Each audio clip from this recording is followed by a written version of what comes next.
Bueno, la presentación fundamentalmente va a estar dirigida a presentar cuáles son los principales hallazgos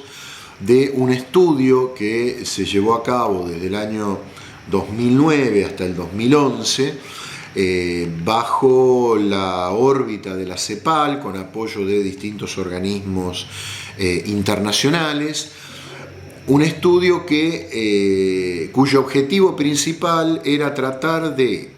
identificar cuáles eran los principales impactos esperados del cambio climático en el territorio argentino, cuáles eran las principales medidas de adaptación para hacer frente a esos impactos que se pudieron identificar, y también cuáles fueron las principales opciones de mitigación que se pudieron relevar y que se pudieron identificar, dando un paso adicional a lo que se había hecho en otros estudios. Y este paso adicional se trata fundamentalmente de la valorización monetaria, en términos de darle algún tipo de peso en términos económicos, como para que los tomadores de decisiones tengan algún indicador de fundamentalmente cuánto vale la no acción en términos de tomar las medidas que se pudieron identificar respecto de cuáles son aquellos impactos esperados del cambio climático en una serie de sectores, regiones y sistemas, que obviamente, por dos cuestiones principales, que son el tiempo que teníamos disponible para hacer el estudio y el presupuesto disponible, no pudieron ser todo lo exhaustivos que hubiese sido aconsejable. Incluso en las comunicaciones nacionales, que suelen tener mucho más tiempo de desarrollo y un presupuesto hasta 20 o más veces superior al de este trabajo, a veces tampoco se puede ser exhaustivo. En este caso, lo que se tomaron fueron, como dije antes, algunos sectores, por ejemplo, el sector agrícola, algunos sistemas, por ejemplo,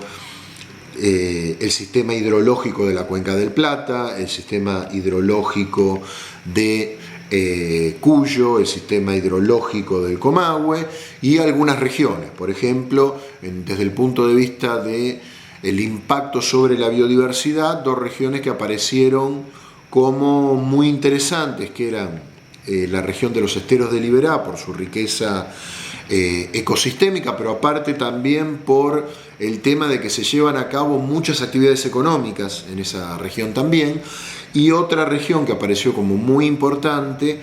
era la región del noroeste argentino, fundamentalmente lo que podríamos llamar el Chaco seco y el Chaco salteño, teniendo en cuenta que también esa es una región donde se está produciendo una suerte de corrimiento de la frontera agropecuaria sobre algunos otros ecosistemas que podríamos llamar frágiles, en los cuales no necesariamente la principal actividad original era la producción agropecuaria. Más allá de los estudios de estos impactos, lo que trató de identificarse también fue una serie de medidas de adaptación para hacer frente a estos impactos, en términos de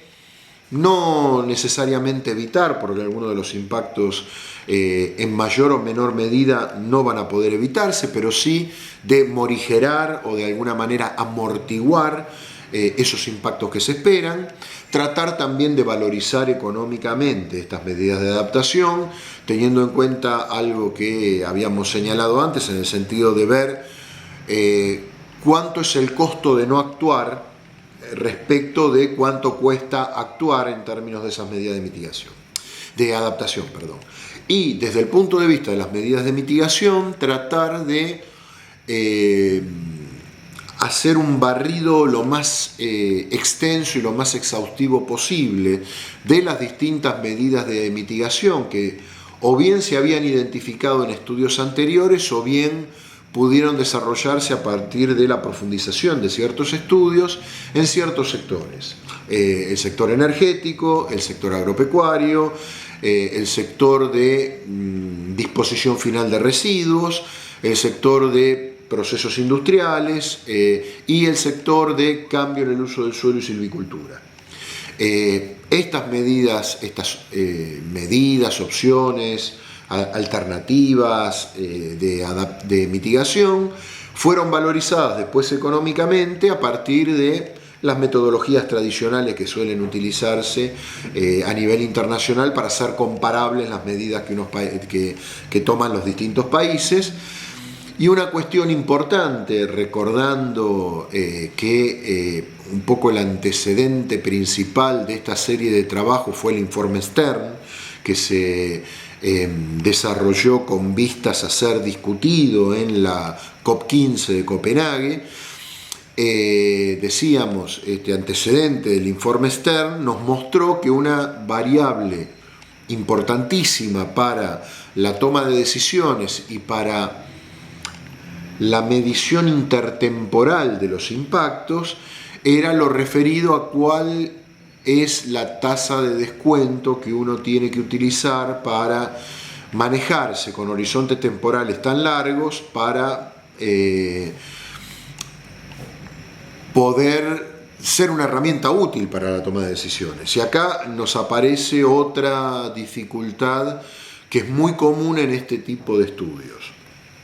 Y esa dificultad tiene que ver con los distintos horizontes temporales que nos dan mejor información según qué ámbito estemos analizando. ¿Y qué quiero decir con esto? Por ejemplo, los modelos climáticos nos muestran que los impactos más significativos del cambio climático sobre los distintos ecosistemas y los sistemas de alguna manera intervenidos por el ser humano se dan a partir de 2040, 2050. Entonces, a medida que nos vamos alejando en el tiempo, vamos teniendo impactos esperados desde el punto de vista de lo que puede suceder con el cambio climático que son más significativos. Y por otra parte, estos impactos más significativos también implican una diferenciación más marcada entre distintos escenarios climáticos. O sea, entre escenarios climáticos que implican niveles de emisiones mayores y por consiguiente mayores impactos sobre las dos principales variables que estamos tomando acá en términos climáticos, que son temperatura y precipitación, respecto de otros escenarios que suponen menores niveles de emisiones y por ende cambios menos significativos en esas variables. Esto implica que si bien hasta el 2030, 2040 los impactos que uno puede esperar sobre el cambio climático no son tan significativos, tampoco es la diferencia entre los distintos escenarios climáticos, pero a partir de ahí, digamos, los impactos que se van dando entre los distintos escenarios van siendo divergentes. Entonces, hay escenarios donde los impactos que se esperan son mayores y escenarios donde los impactos que se esperan son menos marcados. Esto desde el punto de vista económico también trae diferencias, pero claro, estas diferencias como se dan en un periodo más alejado del tiempo, implican que si uno lo trae a valores actuales, ahí la importancia de las tasas de descuento se vuelve crucial. Entonces, ese es todo un tema y toda una discusión de cuáles son las tasas de descuento más relevantes para ser utilizadas en un análisis como este. Como contrapartida, las mayores certezas que tenemos en términos de cuáles pueden ser los impactos de las distintas tecnologías conocidas en uso o potencialmente en uso, esa certeza se va disminuyendo a medida que va aumentando el tiempo. Entonces tenemos dos efectos contrapuestos. Por un lado, desde el punto de vista climático, los impactos más significativos están cuanto más nos alejamos en el tiempo. Por otro lado, desde el punto de vista de la tecnología, las mayores precisiones las vamos a tener en los primeros 25 30 años y ya más allá de eso va a ser muy difícil prever cuáles van a ser las tecnologías predominantes y ahí va a haber que manejarse en la elaboración de escenarios con toda una serie de supuestos y simplificaciones que hacen que el grado de incertidumbre se amplíe.